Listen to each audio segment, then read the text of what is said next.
Ladies and gentlemen, it's now time to get the show on the road.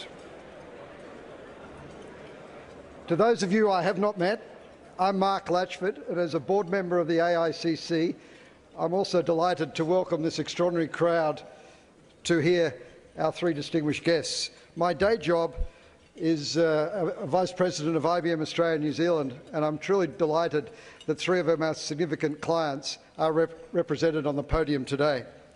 As many of you know, the Chamber's mission is twofold: to provide thought leadership for Australian business by creating various event formats for networking and hearing leading business and political speakers, such as today's events. Our other mission is to promote close bilateral business ties with Israel. And therefore, I'd like all of you to consider participating in one of our regular and upcoming trade missions to Israel. In September, Dina Schiff, the Group Managing Director of Telstra Business, will be leading a mission to Israel to examine innovation in IT&T, especially e-education, e-health, e-security and other online and mobile applications. And in November, Phil Costa, the New South Wales Minister for Water, will lead a trade mission to Israel focusing on water, but also alternative energy, sustainability and clean technology. What many of you may not be aware of is the leadership and strength of the Israeli retail technology sector. For example, Retalix Technology has something like 25,000 point-of-sale installations across Australia and New Zealand. Nice Technologies and their call centre leadership, you'll hear more about. Checkpoint, which focuses on IT security. Visonic, with its RFD solutions. iClick, interactive advertising. And Nice, which focuses on outsourcing. If any of you are interested in knowing more about Israeli organisations specialising in the retail sector, please contact the AICC and we'll help you out. I'd like to now introduce Dean O'Neill, the Vice President of Institutional Banking and Markets at the Commonwealth Bank of Australia, who will formally introduce our speakers. As I think we all know, the Commonwealth is one of Australia's leading providers of integrated financial solutions, one of our largest listed companies on the ASX, and one of the top 5 Australian brands with over 750,000 shareholders. It is only one of approximately 8 banks in the world with a AA rating. With over 35,000 employees, 65% are female, CBA is a long-standing supporter of community activities and organisations, including education, medical, youth, science, technology, arts, the environment and health. Dean O'Neill has 15 years' experience with the Commonwealth Bank. His current role as Vice President, Institutional Banking and Markets means he has responsibility for the consumer discretionary section, and as such, Metcash is one of his valued clients. He is accompanied today by his colleague, Greg Dupe, who is Vice President based in Melbourne, responsible for the Commonwealth's Myer relationship. So please welcome Dean O'Neill.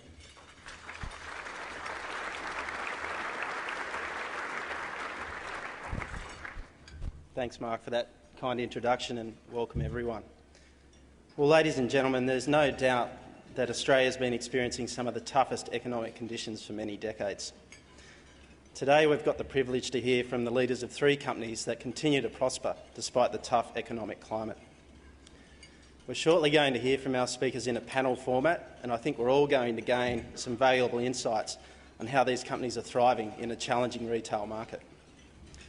On behalf of Commonwealth Bank, we're very pleased to be able to support today's luncheon. We're also proud supporters of the Prostate Cancer Foundation. Before I tell you a little bit about each of our 3 speakers, I'd like to talk to you about the Institutional Banking and Markets team at CBA. We're a division of the bank that is fundamentally focused on servicing the financial needs of Australia's largest corporate customers. Total Capital Solutions is the name we've given to our strategy of first understanding our clients' needs, devising a unique solution and then delivering it flawlessly.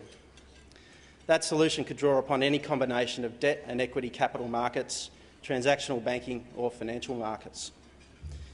Many of you will be familiar with CommSec, which has a strong retail equity focus.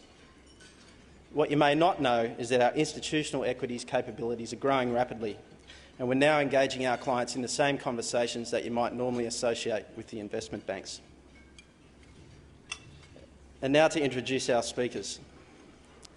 Our first panellist is Mr Andrew Reitzer, the Chief Executive of Metcash.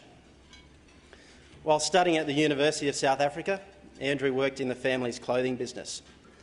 He went straight on to Metro Cash and Carry in 1979, when it first established the Lucky 7 banner, similar to the IGA banner in Australia. His experience included starting up operations for Metro in Israel and Russia. After an interesting time in those very different parts of the world, he returned to South Africa and assumed the position of Group Operations Director. In 1998, Metro Cash and Carry acquired a major shareholding in struggling Davids Limited in Australia, now known as Metcash.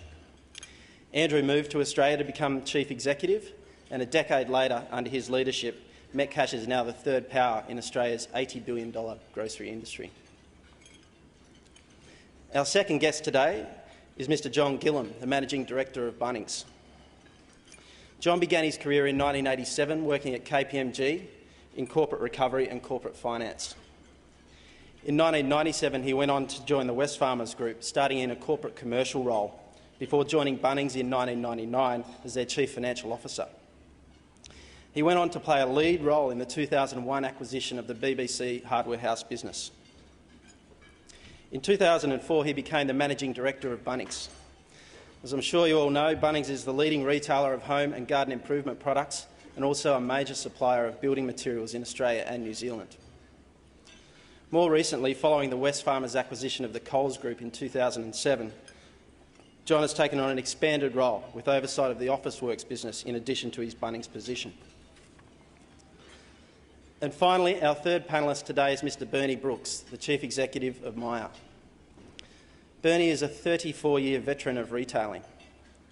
He has been the Chief Executive since 2006, managing the carve-out of the business from the Coles Group.